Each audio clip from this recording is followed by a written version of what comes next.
Hundreds of flood warnings and alerts remain in place across England, where property owners remain on high alert. River levels are continuing to rise in some places, threatening homes. For almost a week, parts of England have been submerged. The banks of the three great rivers, the Severn, Thames and Trent, breached as Storm Henk, then torrential rain, compounded the wettest half-year on record. Amid criticism of a decade of cuts to Environment Agency budgets, Rishi Sunak surfaced in Oxford to offer his defence.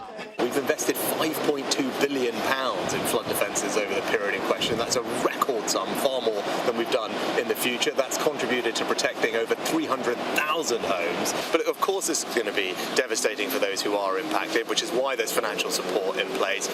Around the corner, that was little consolation to Sasha Robertshaw and her tenant. The river may have stopped rising, but it seems the groundwater has not. Although it's not high, nevertheless it's getting everything wet and it's seeping in as if it's got under the floor. Residents of this neighbourhood have the Thames on their doorstep. During a perilous weekend, it looked like it might not stop there.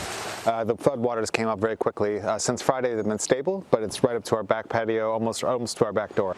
The Environment Agency says a combination of temporary barriers and pumps mean fewer than 5 homes in Oxford have been flooded.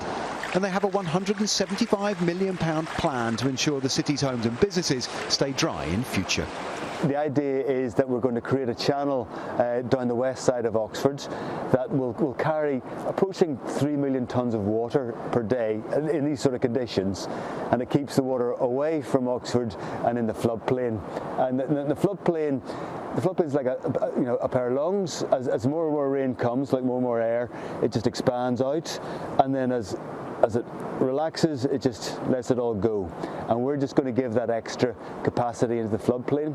The weather of the last week has seemed extraordinary, but in future it might not feel like it. Forecasts for climate change are that extreme rain events will become both more intense and more frequent, which means we need to think hard as a country, not just about how we protect the homes we have, but where we build and how we defend the millions more the country needs. Even without rain, it will be days before the waters recede. It's little consolation to those who have been flooded, but this could have been a lot worse.